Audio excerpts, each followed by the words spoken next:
Някой от вас някога замисля ли се всъщност какви тайни крие нашата планета, нашата Земя? Какви тайни кътчета има и доколко те са мистериозни? Ако не сте знали, приятели, няма страшно, защото днес в това видео ще споделя с вас наистина много интересни факти и много интересни локации и много интересни забележителности, които съм сигурен, че преди това не сте ги знаели.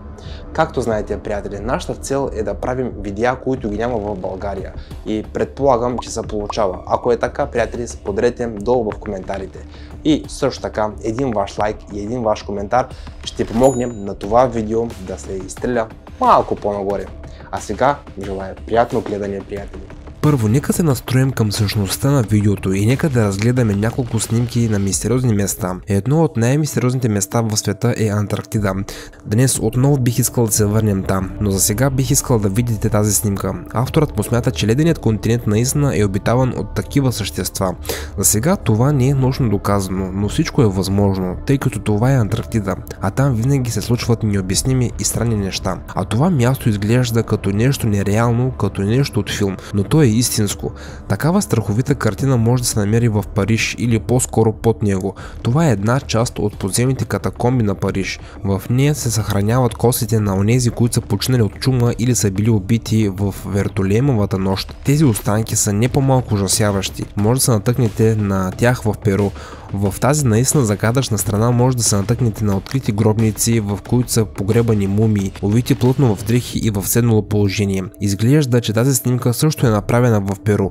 Теоретиците смятат, че кадърът е истински, най-малкото защото Перу може да изненада не само с това. Не много отдавна в Мексико били показани мумии хуманоиди, които са били открити в Перу, и това е една от тях. Учените предполагат, че става дума за фалшификат, докато някои тестове са показали обратното, потвърждавайки автентичността на мистичната находка. И накрая още една мумия е открита в Перу и тя много е приличала на извънземно. Няма да се изненадам, ако се окаже, че е истина. Темехея Тохуа. Но не само Перу може да се похвали с подобни находки. На 1000 км от тази страна в Тихия океан се намира френската Полинезия, а там има място, наречено Темехея Тохуа. Местните статуи и скулптури са загадка. Напомнят ли ви за някого? На мен ми приличат на извънземни. За какво си ги представяме? Непропорционални торсове, издължени глави с големи усти и очи, точно както трябва да бъдат. Човек би си помислил, че статуите са създадени от съвременни местни жители, за да привличат туристи, но това не е така и те датират от 10 или 11 век след Христа. Според официалната версия това са паметници на жреци в ритуални маски, но е странно, че самите маски не са намерени. Съществуват предположения, че някога е бил посетен от извънземни, а местните жители са запечатали външният им вид в камък.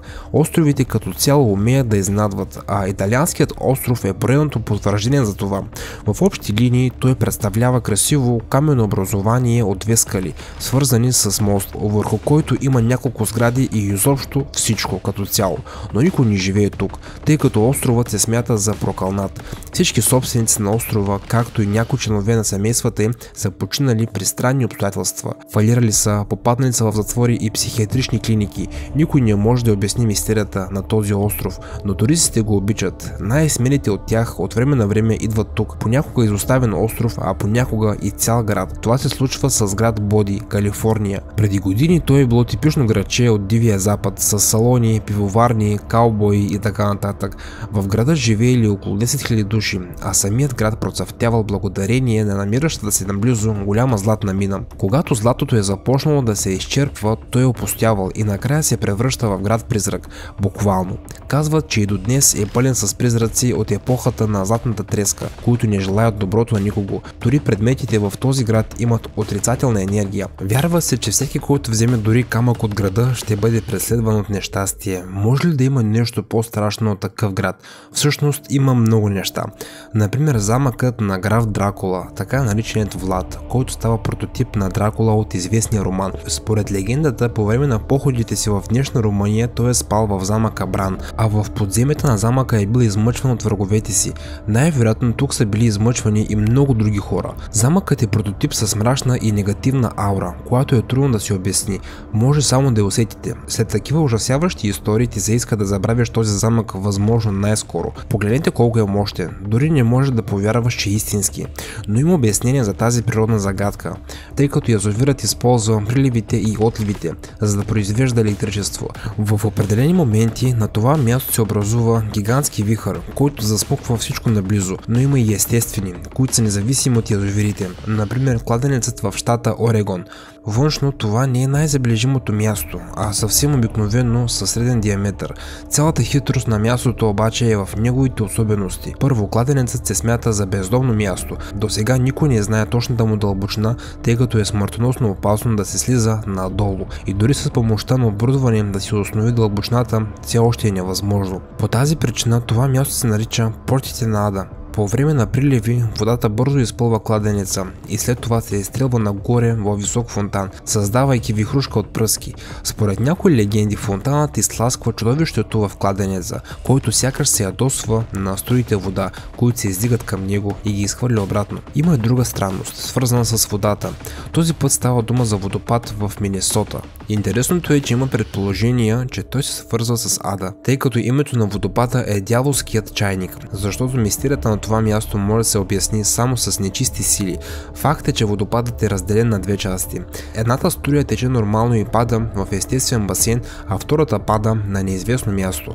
Той просто изчезва, а учените не знаят къде отива водата. Те са се опитали да я проследят по много различни начини, но всеки път са се проваляли. Някои смятат, че водата може да отива в мрежа от подземни пещери надолу, но мнозина са убедени, че това е погрешна теория поради определен състав на скалите под водата, които не могат да бъдат ерозирани. Веднъж са провели изследвания, които доказват, че водата от втория поток на дяволския чайник преминава през къс подземен канал и се свързва отново с реката точно под водопада. Мястото, където това се случва, обаче никога не е било определено. Възможно ли е тук наистина да има нещо дяволско? Хорстейл. В националния парк в САЩ има още един мистериозен водопад, наречен Хорстейл. Този висок водопад, макар и красив, е незабележим през по-голямата част от годината. През февруари обаче той се превръща в истинско чудо. По това време може да видите как лъчите на залеза се отразяват в падащата струя на водопада. Водопадът става огнено-оранжев и изглежда така, сякаш отгоре се излива не вода, лава или нагорещен метал. С това място е свързана и една интересна легенда. Според нея на върха на планината някога се е намирала къщата на ковач, който изработвал най-добрите подкови за конете в района. Но поради проливните дъждове ковачницата е била отнесена от скалата и от тогава водопадът веднъж годишно е напомнял за това трагично събитие. Това е необичайна, но за мен още по-необичайна подводна река в Мексико. Изненадващо е, че има и такива места. Синод Анхел го доказва отлично. Много необичайно е да се видят водолази, които се гмуркат все по-ниско и по-ниско в Синод и се блъскат в реката. Сякаш тя е просто още един слой вода. Но в действителност това не е подводна река, за която може би сте си мислили, че е. Необичайният ефект се постига чрез химическа реакция. На дълбочина тук се намира морска солена вода, която взаимодейства и освобождава облак от сероводород, който прилича на мъгла. Всичко това се комбинира, за да създаде ефекта на подводната река. Следващият поред е разломът Силва. Това място е мистериозно и загадъчно, дори само заради факта, че изглежда невероятно. Разломът е континентален и е разположен на границата между две тектонични плочи – северноамериканската и евразийската. Разломът е образуван от подземни извори и те са толкова чисти, че водата тук се смята за почти най-прозрачната на нашата планета. Видимостта е до 100 метра. Нищо чудно, че това място е много популярно сред гмуркачите, въпреки че следващото място се нарича Нова алея.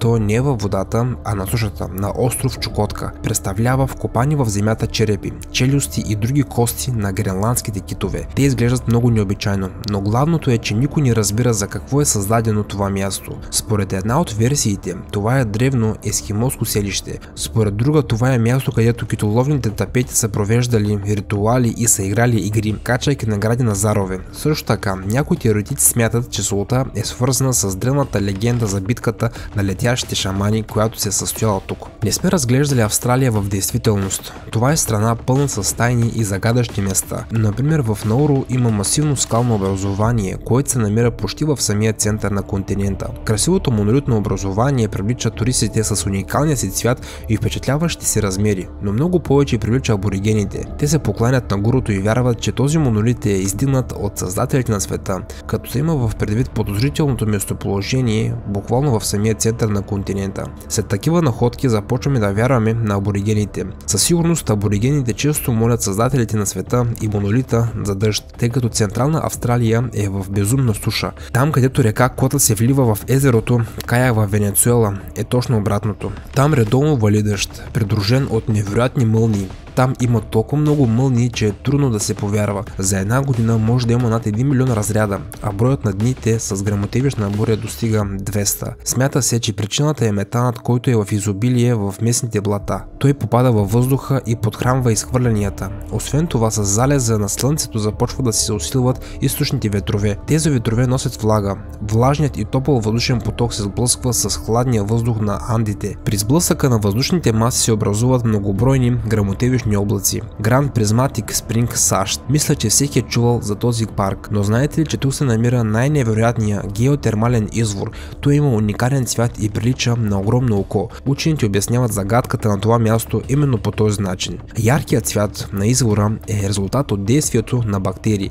Цветът на бактериите се променя от зелен до червен в зависимост от температурата на водата. Колкото по-висока е температурата, толкова по-червен и наситен е цветът. При по-хладно време той става по-оранжев, а през зимата придобива зелен оттенък. Да преминем към Нова Зеландия, приятели. Тук на южния остров може да срещнете на плажа огромен брой каменни сфери, наричани фарове. Предимно те представляват идеално кръгли камъни с диаметър до 2 метра или повече. Всички новозеландци знаят за това място. Учените смятат, че те са геоложки образования, които са се образували на океанското дъно преди милиони години, но теоретиците не са съгласни с това. Те смятат, че това са вкаменени яйца на динозаври и дори останки от извънземни. Възможно е да са руини от мащабна структура на някоя древна цивилизация. За колко от тези места знаехте и за колко не, бих се радвал да споделите долу в коментарите, приятели. Аз бях Айхан Инфая. Благодаря ви за всеки един лайк, за всеки един коментар и за всяко едно споделение. Ако сте сметнали този видеоклип наистина за много интересен, ценен и образователен, бих се радвал от ваша страна, приятели, за един лайк, един коментар и абониране с камбанка. Очаквайте съвсем скоро много нови и интересни видеа, които съм сигурен, че ги няма никъде в България. И преди да си кажем чао, приятели, искам да споделя с вас за този плейлист. Тук са всъщност най-интересните видеа, качени от мен в YouTube, а това е моят последно качен видеоклип в YouTube. Много интересен, приятели. Натискайте и се наслаждавайте. Чао и до скоро!